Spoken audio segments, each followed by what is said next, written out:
All right, we're live. Hello, everyone. Before we get started, I just wanted to, because last time you were here with me, Jax, we had a great conversation, I thought. But there were some bits of feedback that I received from some viewers.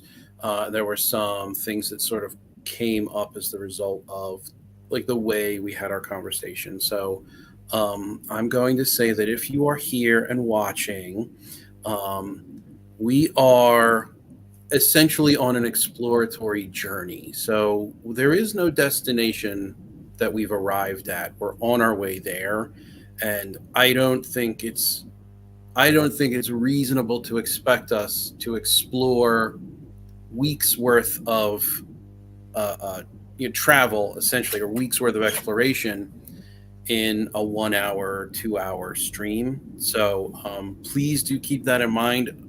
I completely different format this time. Last time it was a conversation between Jax and I, and we had previous conversations that we were falling back on. Jax and I also have previous experience in common that we fall back on, and I kind of moved chat to the side as a result. But that's not going to be the case this time. So if you have any questions, please do ask them. We're very happy to involve chat. I think, Drudenfoots, you're the only one that's here right now. So thank you for stopping by. So if you have any questions about anything that we say, if you have any comments, please do type them out, and I'm happy to address them. I'm sure Jax is happy to address them, not to speak for you. No, yeah, Um, but absolutely. yeah, we're kind of just on a journey. Away we go. Like we're gonna start a little different place. I know last time we talked a lot about plot and certain formative ideas, but this time I think we're gonna start just on a different subject, and we might get there. We might veer in that direction, but we're gonna end up starting elsewhere. Jax, if you want to introduce yourself and say where people can find you and all that stuff. Sure. I'm Jax. Jax Griffin. On most social media, I'm down as like ranting cinephile. I think I'm most active on like Threads and Instagram. Um, and yeah, it is. It's a private stream, just for you, which is cool with us. I think we're just happy to be. I'm happy to be here. I'm honored to be back. Um, but yeah, Bacon and I have been talking a lot. Like, to be fair, it's like been developing over, I would say, months, really. But like the last couple weeks, it really kicked up, didn't it? And it just got like Yes, yes, I agree. really started talking, like digging into. I think it started with your exploration of what this stuff was for you, and I hadn't really given it much thought other than kind of my own research interests around like tabletop games and stuff like that. But like I hadn't gotten into what did it mean to me, and then so we started that back and forth. Which Um, has been very, very interesting. it's been I think it's fair to say it's like changed some of my perspectives on how the game or games Activity. activity how it unfolds, I think, and the importance of different roles of different players. I think is really, and that I mean like we discussed before we talked. I think that leads in really well unintentionally to, for me, different players is actually really key. Multiple players. Okay. Um, So do you want to sort of expand on that a bit with regard to, because we were talking about solo we were RPGs recently, or solo play, or so whatever you want to call it. And so, we had a conversation, and I guess calling back to something I said when Black Lodge was on last week. During that stream, I said, because I asked them to define what role playing was for them and what a role playing game is, and they took a very solid stab at it, which I appreciate. I know it's not an easy thing to do when you're put on the spot like that. Um, Took a stab at it. I think provided a very uh, uh, competent definition, and then I started to kind of poke and probe, because they defined what role play was, and then my follow up was, well, what is a role playing game? Because, and if it's a matter of role play being included at all, does that mean it counts as a role playing game, or does role play have to be the focus? And from there, it was a very immediate, cut and dry answer. Role play has to be the focus, which is a reasonable answer. I think that I do certainly subscribe to that, but I also think that there's probably a little bit more nuance there. There's a little bit more exploration that has to take place. For sure. And I actually think I agree. Because after we were talking after that stream, and you asked me my definitions of role play and role play game, and mine are Yes. really broad, right? So I think my Yes. definition of role play ended up being simply like to act out or inhabit the mind of a creature or character other than yourself. I think it was like really broad. It was just that, like, that might not be exactly what I said, but that's about the gist, I think. Yeah, sure. And then you said, what was a game? And then I went and found the most basic definition of game, which I think was like an activity with a final result between players, something like that. Yes. And I said, it's that where role play is the focus. Right. And then we kind of extrapolated from there, because I think that initially it wasn't really satisfying. It's literally just doing a thing is what a game is. And it's like, well, that's anything. That's absolutely anything. So we kind of got into that a little bit, but I think that once we started to drill down on specific activities, and again calling back to um, the interview with Black Lodge, I had postulated that Candyland could be. I mean, you can role play while you play the board game Yeah, Candyland. You can get inside the mind of a character. You can create a backstory. While it's not, mechanically present in the rules of the game, it's still something that you can do, and you can, modify Candyland to include that sort of thing. for sure. Is that role playing when you do that? Or pardon me, does that turn Candyland into a It's role a role playing playing game. game Yes. for the presence of role playing that you've added? I don't personally think it is. And then the example that I was speaking with you about earlier was, if I am daydreaming about, even if I'm daydreaming about myself, right? So I'm not here mentally present with James doing an interview or having a conversation with Jax. I'm elsewhere in the wilds of Alaska, camping or mountain climbing or hiking in the snow or whatever I'm doing. That's still a fiction. And it still could be role play if I'm occupying the headspace and I'm going through, like, okay, well, how am I moving? And I'm actually thinking about how I'm moving, and I'm thinking about the different activities that I'm undertaking.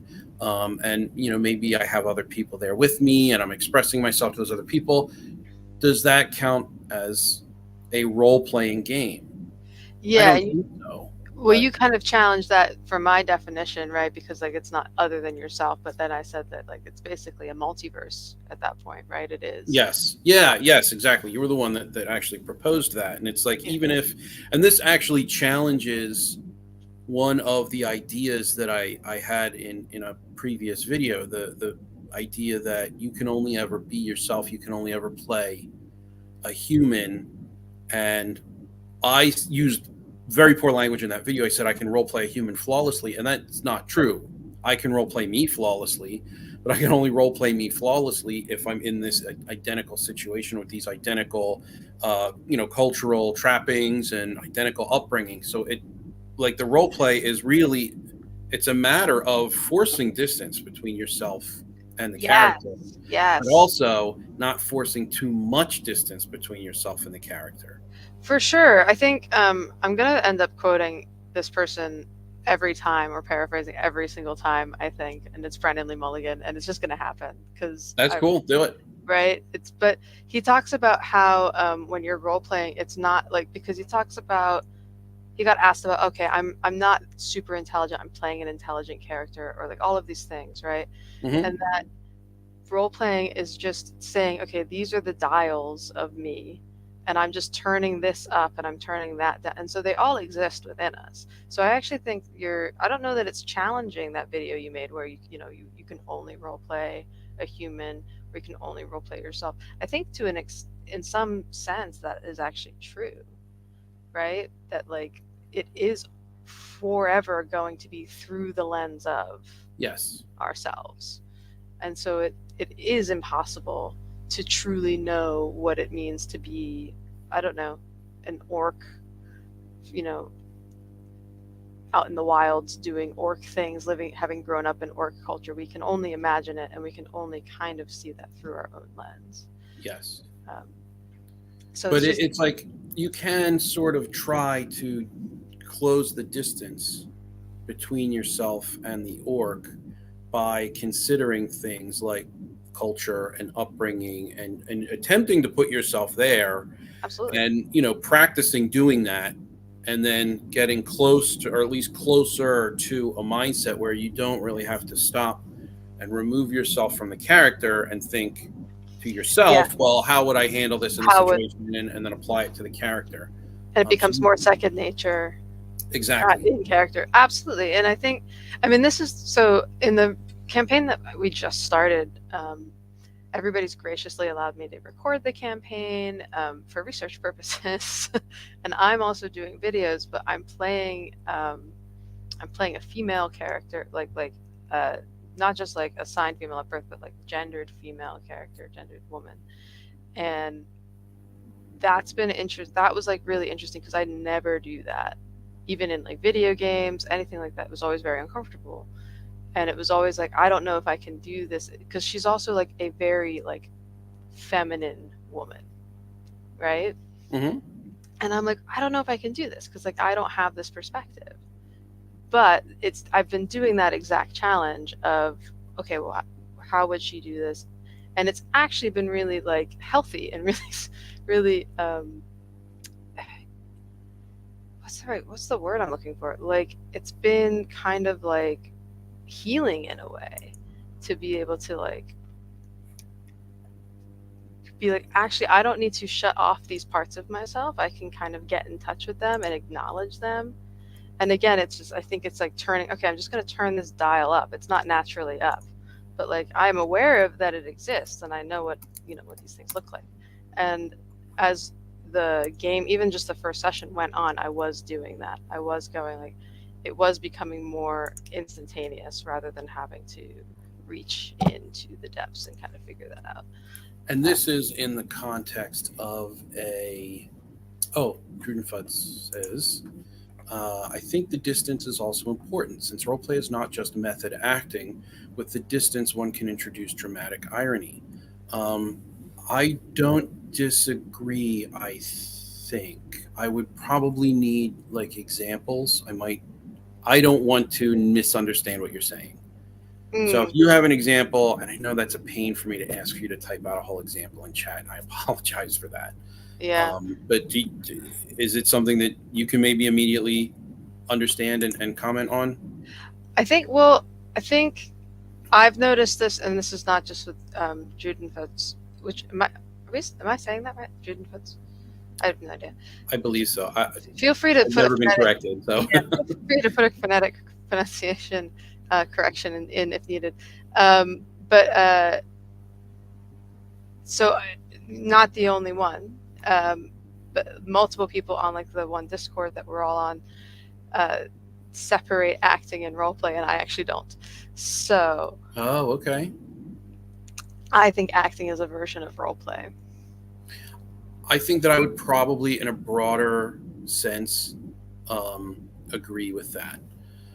Shauna asks what the topic is.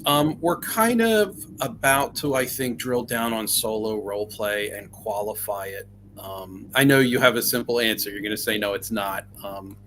And we're likely going to arrive at that same, not likely, I think we're definitely going to arrive at that same decision. We're just going to kind of follow the thought process along its natural course to arrive there, to sort of like provide an explanation. At the moment, we're talking about just role play in general, and I think it's just really a role play in general kind of a conversation at the moment. But we'll get there.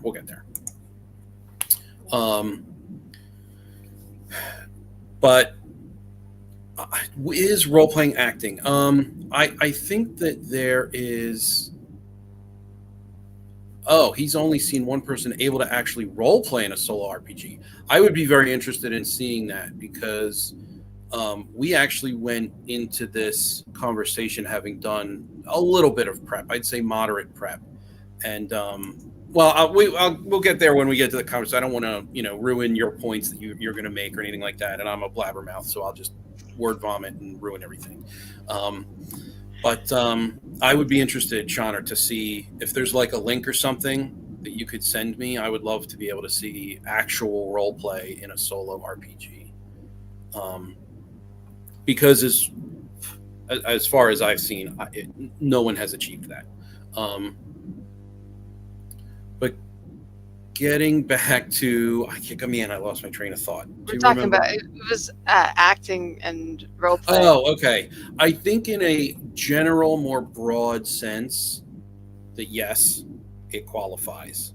And I even have I keep calling it my working definition, but I'm really not. I'm not really happy with it because I want it to be much more narrowed and sort of specialized into the niche of role playing games. So, well, I think you've hit on something there. Yeah, for sure. I think so for sure. And Yeah. Shauna agrees. Role play is a kind of acting, and so I think so. I think it definitely is covered. Oh wait, so this is so he says role play is a kind of acting, not acting is a kind of role play. That's interesting. I mean,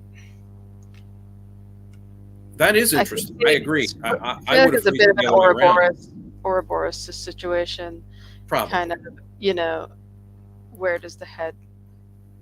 And so, in that regard, like if we're going to view, and I think this is probably going to sort of give a great jumping off point for getting into the topic of solo RPGs, because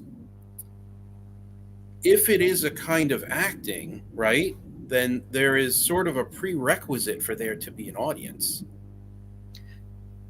Kind of, sort of. I mean, maybe not in every case, but generally speaking, if it's, sure. And I mean, and I guess, yeah, so this is where I think what I think I've come down on is that I'm not convinced I've seen, I don't know if you could call it a solo roleplay game. That's what I'm not convinced of. Gotcha. I mean, I guess in a sense you can, but like in using how we're wanting to talk about it, which is that a roleplay game, the focus of it is roleplay. Right. I don't think it. So I'm not saying that it's not a game. I want to be very clear. Right. Because it is. It has rules. It has you are playing a thing. But I don't think roleplay is the focus.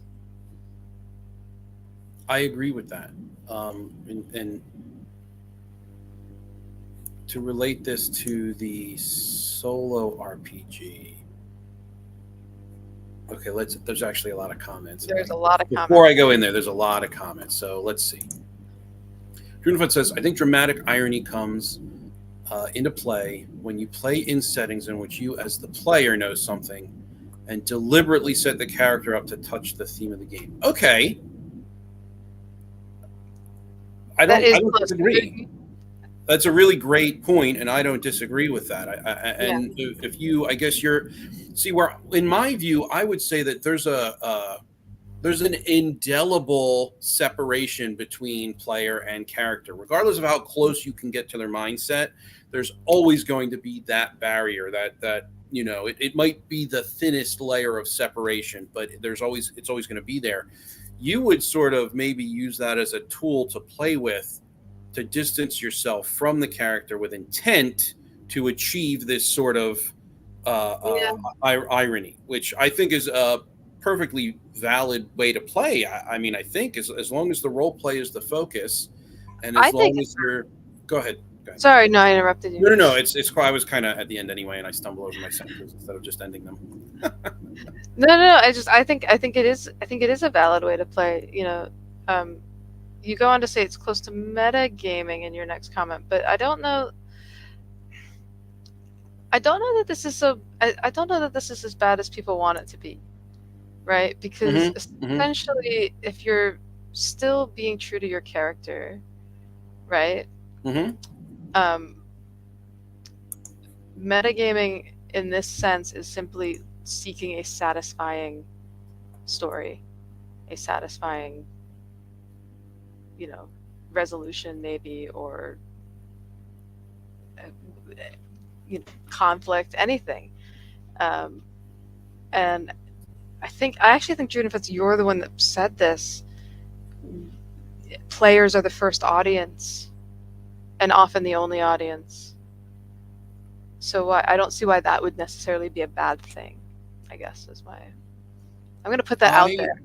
I'm not gonna come down on any like hard line here. I'm just saying like I I don't know why gotcha. it's active. I'm happy to. I think that it's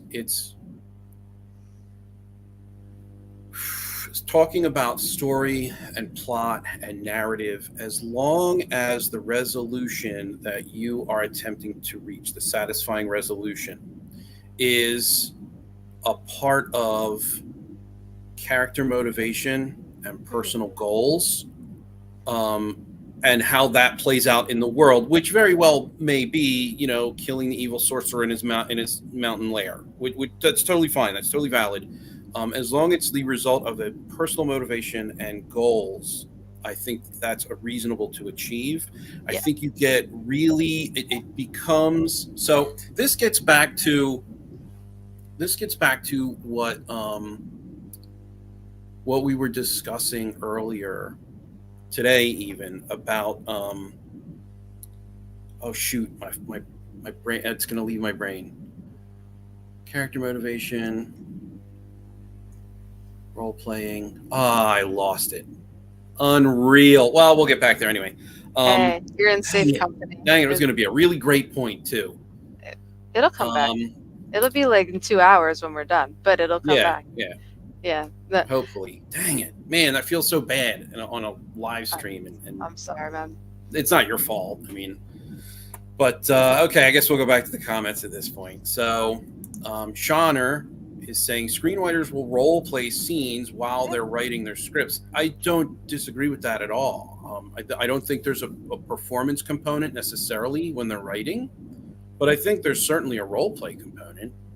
Um, Motivation for characters can be labeled as acting. Completely agree. And then, how my character would act, which is the same thing. Performing is acting.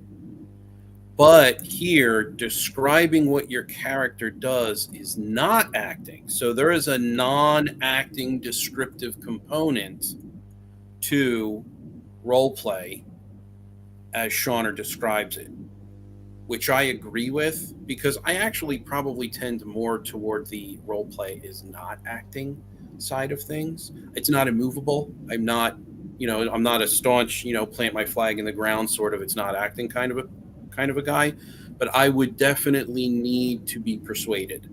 Um, Yeah. I mean, I think I now really disagree. I think acting is role play. I, I I feel very strongly that acting is role play, a version of role play, and the notion of role play, just role playing, mhm, is very broad. So the, it can kind of be funneled because it can be funneled in so many directions. I mean, you mentioned in a conversation several days ago, what about therapeutic role play, right?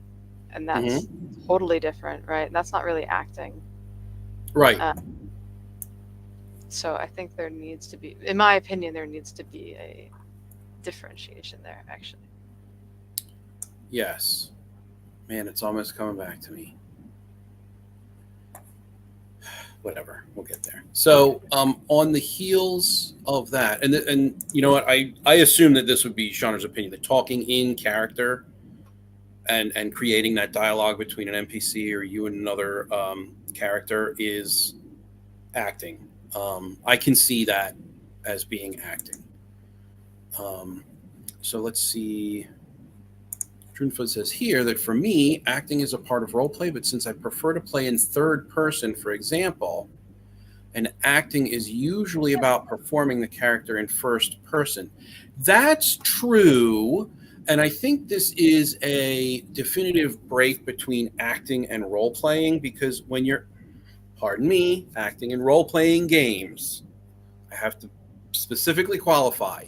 So the break is that, acting traditionally on film, in theater, on a television screen, whatever, at a fire while you're camping, playing charades, like that involves a lot of getting up and movement, gesticulation. There's a lot of physicality to that. There's not really a whole lot of physicality, generally speaking, with regard to role playing games. And so I think that when Shauner says speaking in first person and describing your actions, that describing your actions bit is third person. Now, you can do so from a first person perspective. I walk through the flap of the tent, I approach the general, like you can do those descriptions from a first person perspective and speak I. But it's not really first person, because you're not, it's a description of what you are doing in an imaginary space, and not you actually standing up and entering it. It's not LARP, right? Which is an entirely separate activity. So I don't disagree with you here. So when you say you prefer to play in third person, for example, I think that it's sort of almost like a requisite for role playing games, generally speaking, that you play in third person, unless you're speaking, in which case you are now, in the moment as your character, having a conversation with another individual in this imaginary space. Yeah, I have to imagine. I mean, I know you've done some stuff with this, but like I think I would really struggle to not be able to talk. I think two things I would struggle with is not being able to talk in third person about my character, and not being able to have any table talk at all, like over the table talk. I would struggle with that. I have only participated in a scant few 4D sessions with the 4D guys. So it was with Rick, 28 millimeter RPG. Great guy, loved the session. I definitely struggled. He was very gracious enough to give me a recorded copy of that session, and I did review it. And there are definitely things that I can pick out where I did something where I, personally, according to that style of play, failed. And I even afterwards, I think that's when I spoke to Anthony Runeslinger. Yeah, I think that. I even like, I kind of, declared my own frustration with, is there really a problem with asking the GM like table talk questions for clarity? And I think that 4D, and maybe this is just me not really being in tune with the style of play yet, and it could be, I don't know, it could be something else, but I think it really you really have to be well practiced, right? You have to know when a GM is giving you a cue, and the GM has to know when you're giving them a cue. And if there is any sort of clarification to be made, then it can become a little bit of a struggle if you're not well practiced enough, or if you're not really a member of that group for a long period of time, so they can sort of recognize how you give those cues and how you take those cues. And that, for me, became a very frustrating thing when I was reviewing my footage. And Shauner here, and I'm glad he's here, because he is very much representative of the 4D crowd. He says rules questions can be asked and answered after the session. So I think what my issue is here with the 4D, it's a personal issue. So it's not an issue I have with 4D. It's my own personal issue, is that I don't want to fail. I don't like failing, right? In the moment, in the game, literally none of the 4D players have ever been like, oh, you're not doing it right. Or it's just, if you happen to say something as table talk, it gets ignored. And it can be a little frustrating in the moment, but that's what you signed up for. This is the way you've decided to play. And so it's not a bad thing to fail. Yeah, exactly. Like what Shauna says here, it's Yeah, okay to mess up. It's not the end of the world. You're not going to get booted from the group. It's just that you really just have to don't make do it all sure. the time. See, Right, follow up. It's right. just You don't do it all really the have time. to make sure that you are making the effort to get better, to refine the craft, which I get and I believe in and I understand. And I think that's why, and I don't agree with everything that the 4D group espouses. There are some questions that I have. So maybe at some point, Sean, or maybe you and I can get on another stream and talk about it. And Jax, if you would participate, that would be fantastic. I'd be into participating. I mean, I think it's interesting because like I'm basically very much like, cool, you guys go do your thing. Mm-hmm. I don't have any interest in playing that way, which is fine, Yeah, right? that's totally fine. That's totally fine. And see, so what it comes down to then, and this I think is going to be a great launching point because I said so earlier and we didn't get there because my mouth. But I think that you and I had a conversation earlier, and I think this is maybe what I wanted to talk about. So it's coming back to me finally about when we bring up Candyland, when we bring up daydreaming, right? There is an intuitive no, right? No, that's not a role playing game.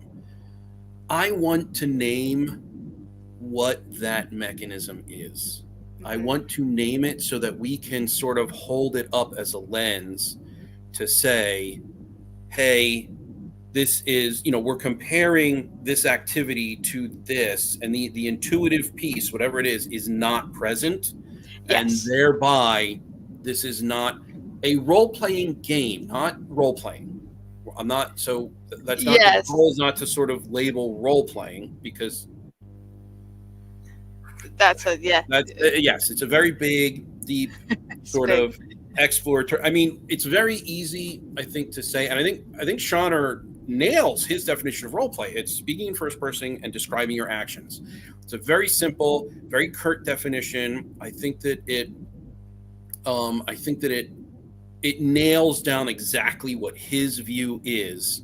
And I think that I want to be able to sort of express the thought process of getting there. So he's gotten there, right? And it's very common, it's very short, it's very succinct, it's exactly what he means it to be. I want that thought process to get there, and I want to be able to explain that thought process because I like to bring receipts. Really, is Yeah, and I think we're similar in that way, and I think that's why I really want to do this thing of like kind of exploring through some of these games. I think we've talked about this a little bit. Like we want to kind of do some of this, and sort of it's basically like applying pressure points and seeing where where the pinch points are. Yeah. At what point do we feel like things cross over? And yeah, Genre, I absolutely agree. I mean, it takes a great deal of practice. I am just getting my feet wet, and I am very willing to continue forward to be able to learn this, to hone the craft. But it's very daunting. It's like a mountain to climb, and I'm just on my first step. But I'm willing to do it. I want to do it because I think that it's. I mean, is it a hobby? Yeah. Is it a matter of life and death? No. But if you're going to do something, you should be willing to get better at it. There should be a drive to get better at that thing that you want to do. So I agree that it does take practice for sure. And I think the practice pays off. I think it's going to be worthwhile. For sure. I am not willing to do it. Just no, that's fine. You don't have to be willing to do it, right? Not everyone is going to be, and that's totally cool. And I think it's cool that you are. I like that. I mean, it's I don't know. It feels like if there are other ways that people like to experience role-playing games that maybe doesn't include role play or doesn't include a specific definition of role play, I still kind of want to experience that, right? Because that's what the channel's about. The channel's about role-playing games and sort of, trying to be critical, maybe in a needlessly critical, navel gazing sort of way. But here I am. So if this is what you like to watch, please come along for the ride. BGD's here. I wanted to So thank you. No people in the future. Don't forget to like this stream when watching it in replay. Help keep Baking Gaming growing. Oh well, thank you kindly. I saw this pass. I didn't read it on the way up, so I thank you for that. And welcome. Thank you for being here. So, Shauna, you're making it sound very simple, but like I just want to say, like, there are things I would need clarification on, and I would get very frustrated not being able to have that clarification. So it's cool, like it's awesome. This is for you and the people that enjoy this stuff, and you get a lot out of it.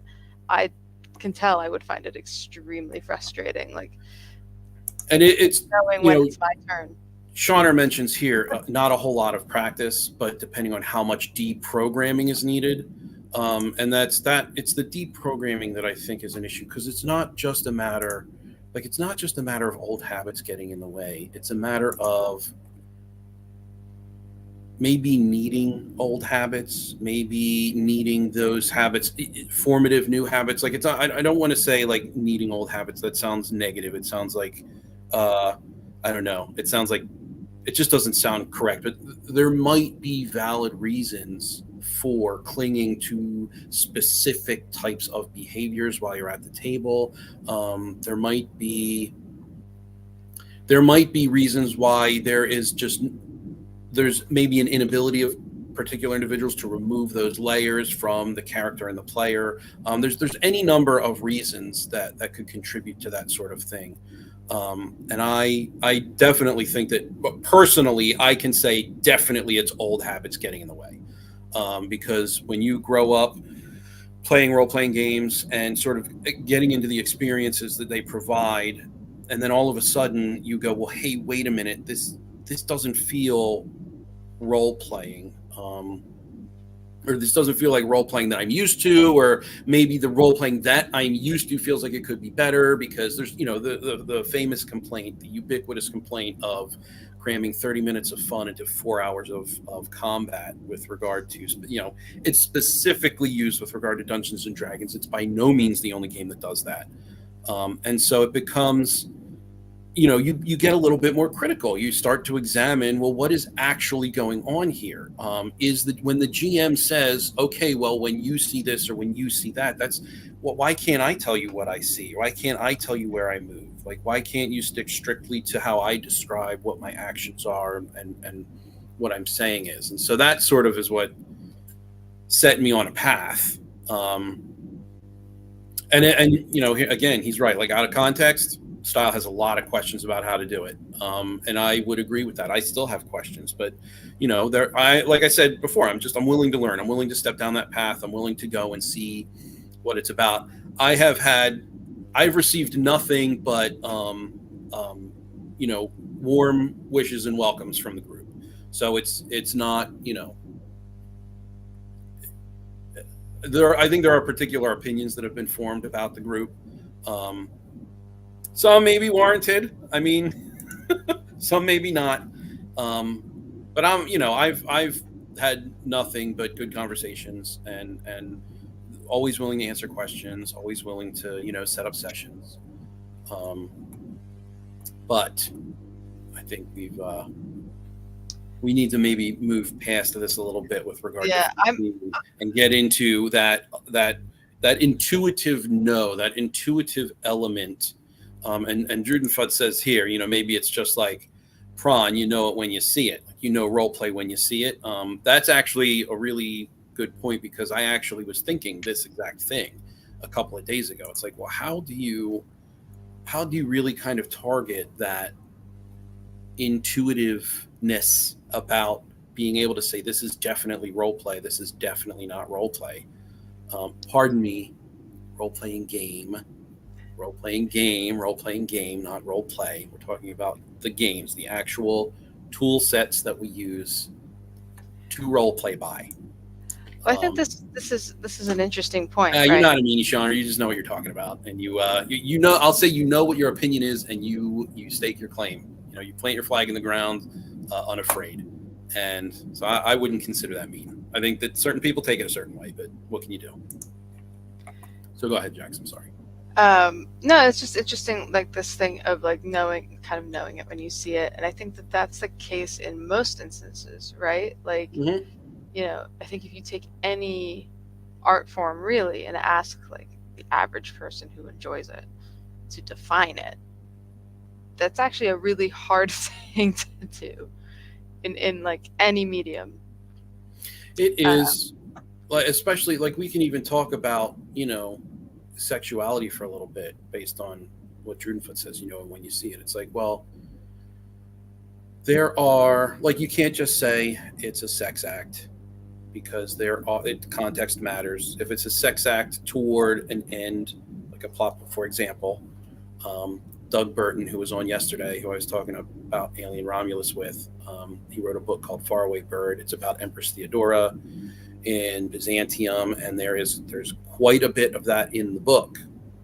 Does it rise to the level of pornography? I don't think so, because of the text, because of the context of the story that's being told, right? So you can't just say, and that's where the whole "I know it when I see it" becomes an issue, because it might kind of look like it over here removed from context, but then you add the context and it's like, oh well, no, it's not. So it becomes a sort of like hazy gray area. But I'm doing most of the talking here, so I'm going to shut up for a minute. oh, that's fine.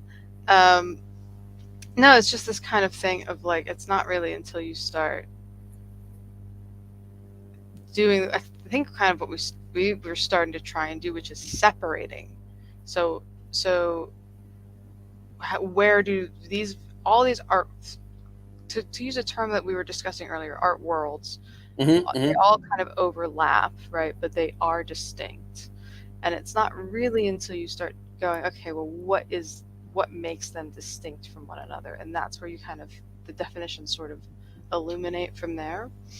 But even then, they're not, I would say, always solid lines. I think there's a lot of perforated lines, and um, what I think you and we've kind of gotten what we think we're sort of toying around with, like what the distinct thing about role playing games is. Um, Yeah, we've kind of been dancing around it, yeah. and then and specifically with regard to solo RPGs, because Mm, that's something that we literally just started examining, like maybe yesterday or today yeah. or Sunday or something.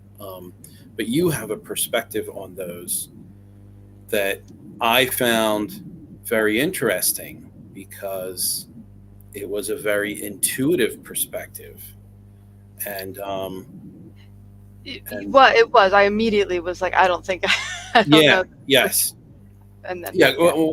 Go ahead, and would you mind No, not at all. talking Yeah. about So, that, like what you looked at and how you came about the opinion that you have? yeah. So I think like when it first came up, it was on this a comment somewhere, some discords maybe, and it just was like, this doesn't make tons of sense to me. This doesn't seem engaging to me. I don't fully understand why why one would solo RPG when like you got video games and things like that. Mm-hmm. Um, as a heads up, I may need to jump off, but That's okay. I'll let you know. But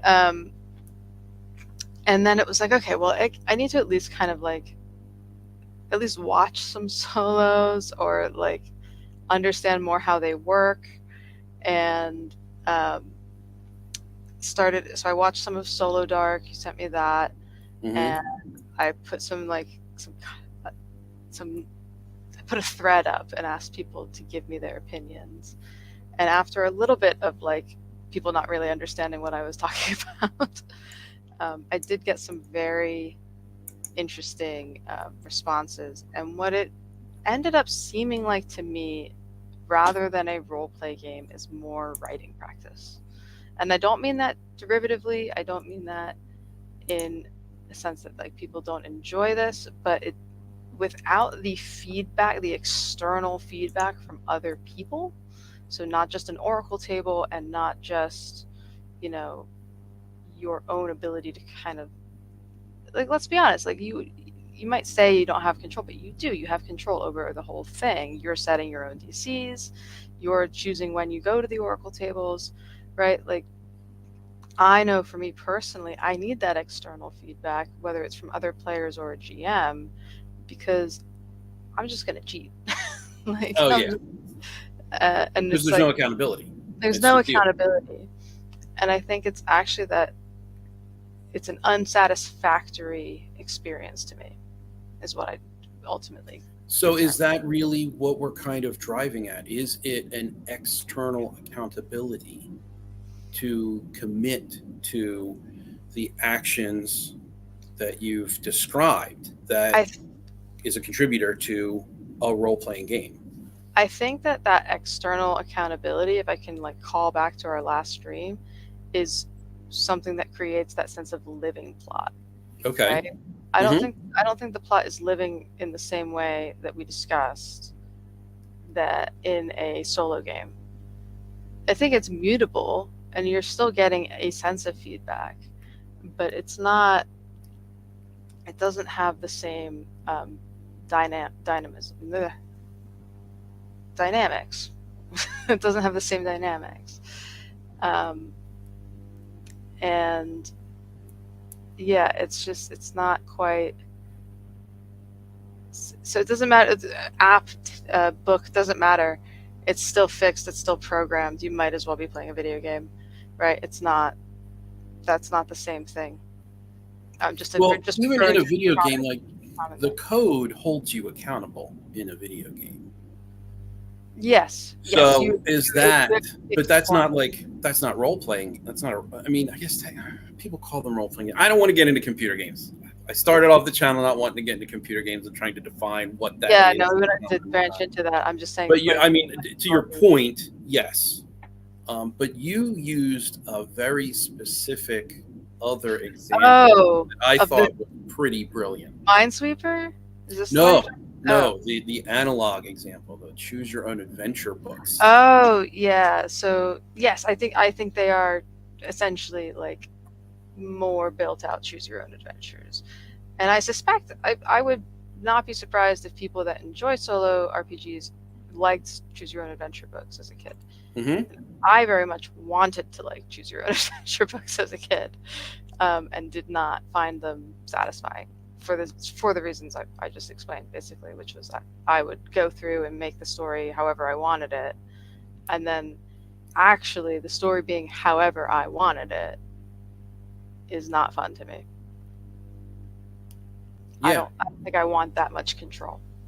right. And I actually experienced similar um, a similar disposition, specifically with regard to like sandbox style video games where you can do anything.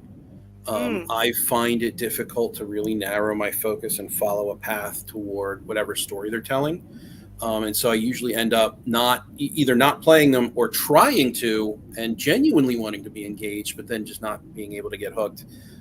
But specifically with regard to the choose your own adventure books, I used to love those things as a kid, but I would cheat at them. Like everyone cheated at them. Like absolutely. I You went to a skip Catholic ahead. school and Yeah, we had a shelf full of them. And we absolutely. all the Same. kids would tear through every single last one of those things. But it was not about experiencing the story as it was written. It was about finding the correct path through the book so you could get the good ending. Yeah, it Which, was finding the ending you wanted, and mm-hmm, then mm-hmm. going, okay, hang on. So if I choose this, okay, page 43. Wait a minute. Nope, dead. All right, go back. Like that's not fun to me. I Um, agree. and I agree with And sandbox games. I think something I've learned. So I was for a while getting a little bit of mentorship about like video game writing. I know you don't want to get into video games. I no, promise I we can won't. talk about it. I just don't want to get into like defining what they are in No, genres. no, no, no, no. But Yeah, the I advice, don't the care if we advice talk about them. I essentially got right is that like what players really respond to is instant feedback, right? And in a Hmm. in a video game that's fixed, and if you're designing it well, it doesn't feel fixed. You feel there's a sense of a choice. Um, and what I think I really like about TTRPG is that it's not fixed at all, but you do get feedback on your choices that you have no control over. And this is getting a little bit more into like my research side interest, which is psychological with Hmm. TTRPG. But what I think is actually quite important about these games is the lack of control Okay. and the sort of surrender to a group, right, of trusted people that, okay, we're going to do this together, and we're, like, you kind of, there's very limited control. And I think the least amount of control is actually held by the GM. Hmm. Um, and so the solo RPGs, I think, have too much control, in my opinion, for me. Gotcha. Yeah. So I want to address something here that BGG Sure. said real quick. So he says, choose your own adventure books are static in their nodes and connections. Solo RPGs are not, because you are creating the challenges, responses, and resolution parameters on the fly. They are different. I think that they are different. However, They're different. it's a matter of being written in the moment and being written previously without any ability to deviate. So I feel like just because you are really given like 2 to 3 options at the end of a page for a choose your own adventure book, and you're given 1 to 6 or 1 to 8 or 1 to 100 options on a table, those are all still, they're similar enough that I think that the comparison works. Are they definitively different? Yes, completely Yeah, agree. They're of course, definitively of course, different. of But I course. think I think conceptually, when we make that comparison, the message is that it's not really, it's the accountability issue, right? So it's not the mechanism of I get to the end of the page, I can go to page 17 or I can go to page 27. It's the mechanism of, well, I don't want to go to page 17 because I'm going to die. So I'm going to go to page 27 because I read ahead. And so solo RPGs, because it's just you, sort of have that same that lack of accountability. And I think that's really what we're trying to drill down on. It could be that it's a bad example. I don't think it's a bad example. I think it illustrates the point pretty solidly. Are they different? Yes. But I think the concept to make the comparison is close enough that we can sort of get there. Absolutely. And I think I came into this going like, I really don't want to sound derisive of solo RPGs, and I think maybe I am coming across that way a little bit, which isn't my intention. And let me be clear, the issue isn't the solo RPGs, the issue is me. So this is a me issue, and knowing but these are things that are not present in solo RPGs that I personally desire to be present as a Mm-hmm. gamer, right? So it's not me saying like, no, you shouldn't play solo RPGs, they're stupid, or like, this is how I look at them, and this is me knowing I would find it difficult to do, a lot of work, which I don't want to do when I'm gaming, and unsatisfactory because of that, basically. Yes. And then the additional layer of, well, is it really a role playing game? Role Right. playing might be involved, but is it really a role playing game?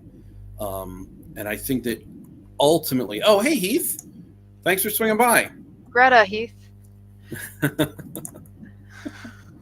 I think that ultimately we've arrived at, and again, to echo what you had just said, this isn't a denigration, this isn't a criticism. If this is your jam, it can be your jam. Go and do it till you don't have any time left. I'm on board with that. Go ahead.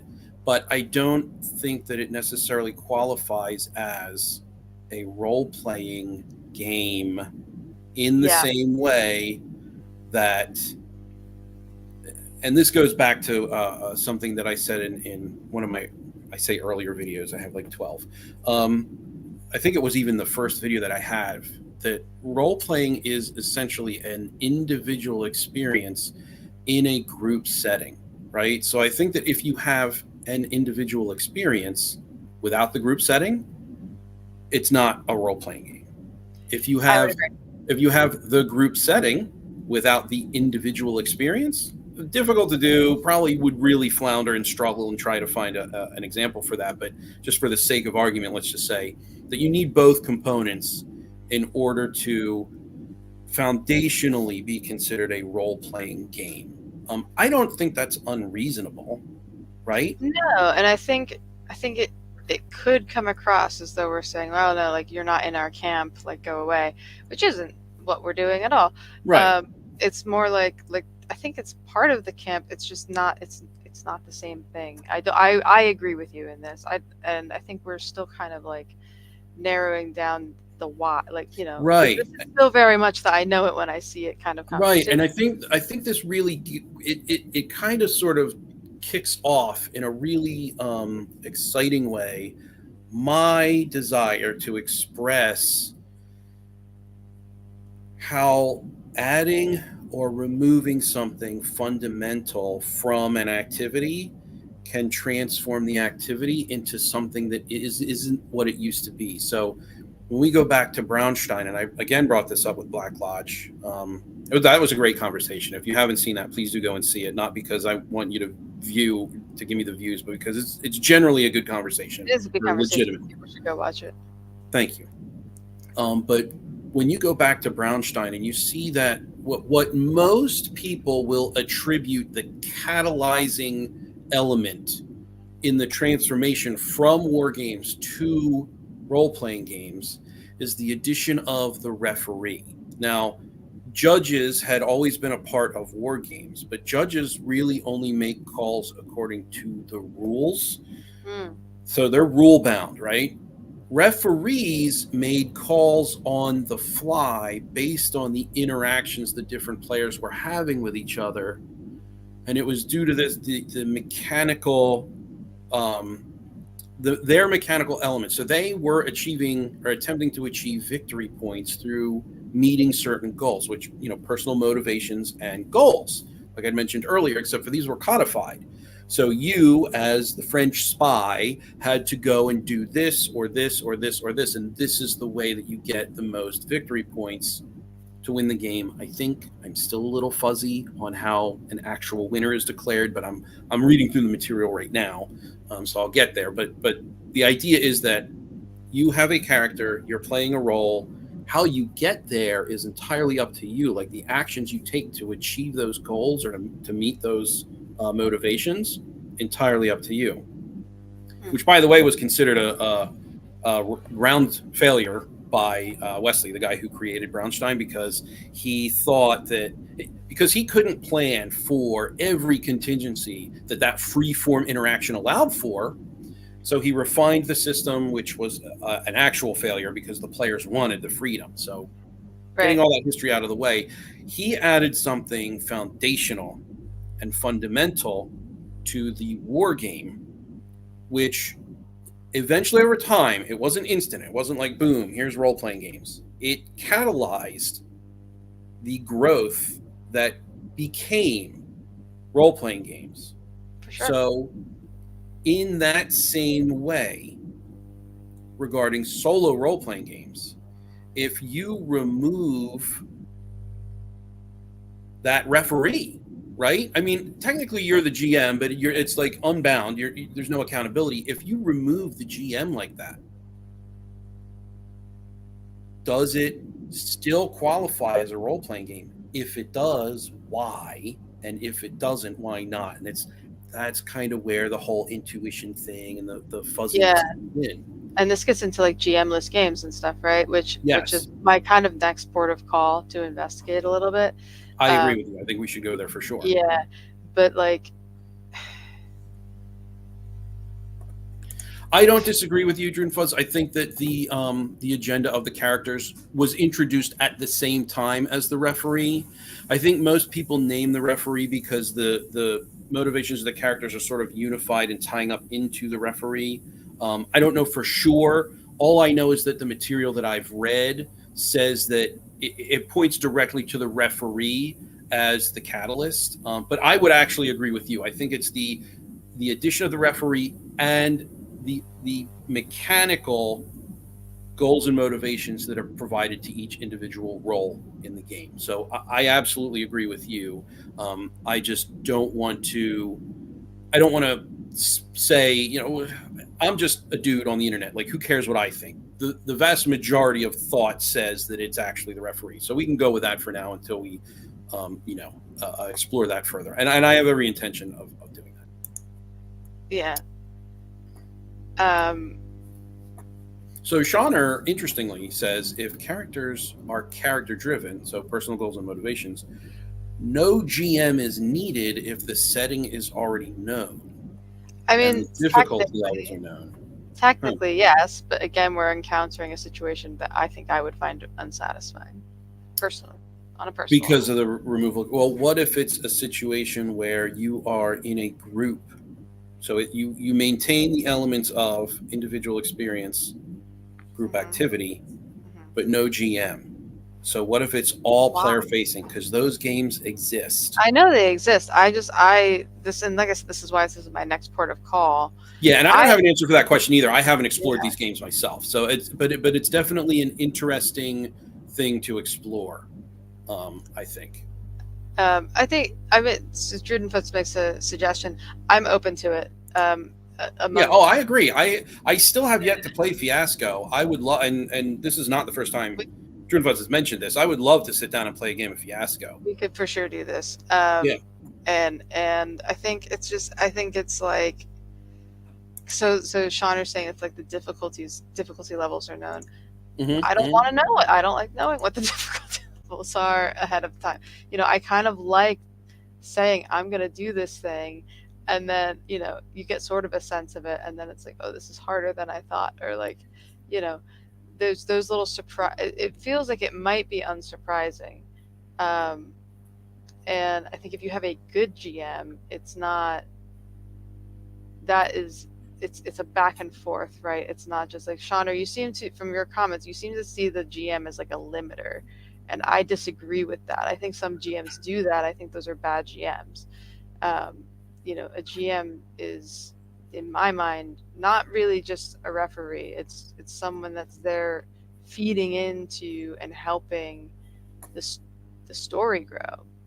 Um, and like kind of reacting to player choice, not just going like, well, you can't do this and you can't do that, you can't do this and you can't do that, which is the job of a referee. That's the job of a referee. Well, and my question would be, Shauner, who is it seems to be permissive of the GM-less role play experience.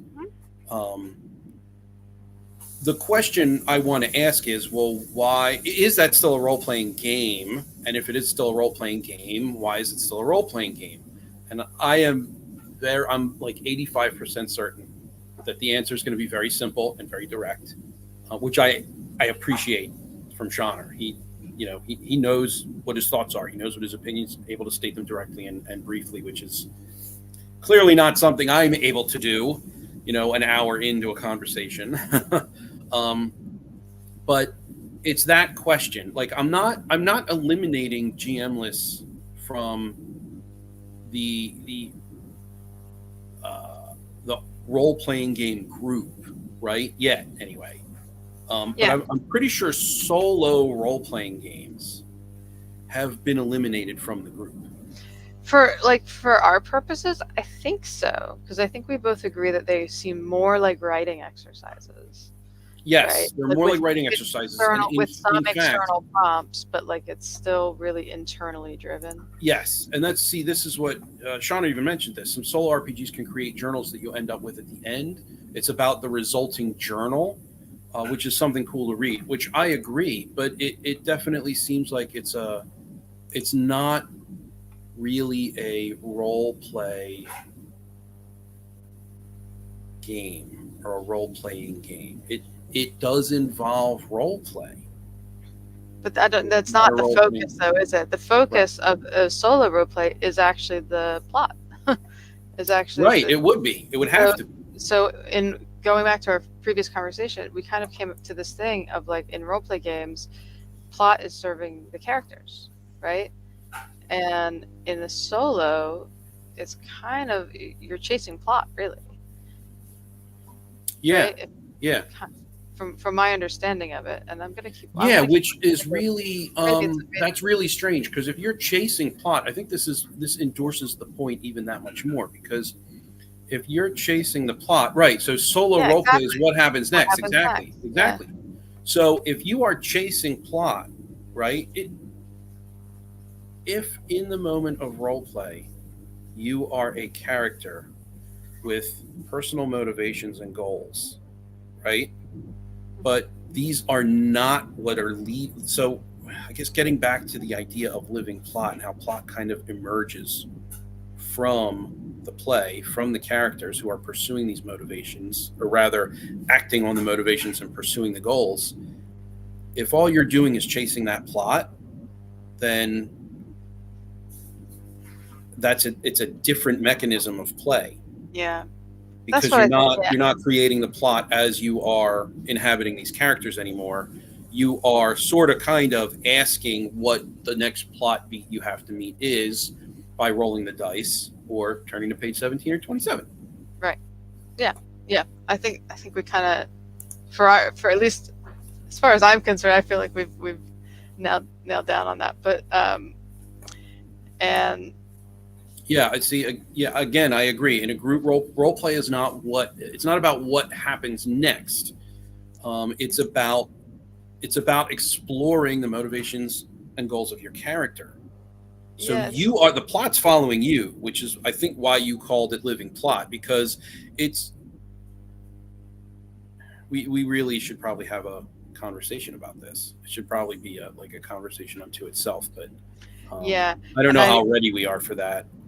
no, for Probably sure. I'm not ready at all. I would have to really kind of explore that a bit more. Yeah. And unfortunately, I'm gonna have to get moving here in a minute, just because babies are. Oh, okay, okay.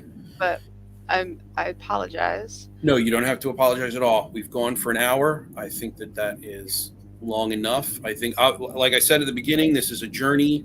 So we're not going to arrive at a destination in an hour or 2 hours of conversation. Please go and take care of the baby. And guys, we're going to end here just because this is a natural ending place and Jax has responsibilities. So, Sorry, guys. we will definitely be continuing this, though. I'm going to see if I can encourage you to maybe do this on a set schedule every Monday. But we are going to be back on Wednesday. We have an interview with Dr. Louis Pulsifer, specifically about his article, The Vicarious Participator, in issue 74 of Dragon Magazine, page 38. So if you have access to that, you can read the article. If not, we'll be reviewing the article lightly in the interview. So Jax and I will be back in 2 days, and we'll see you then. Thank you, everyone, for attending, and we'll talk to you soon. Thanks, guys. Take care. Take care.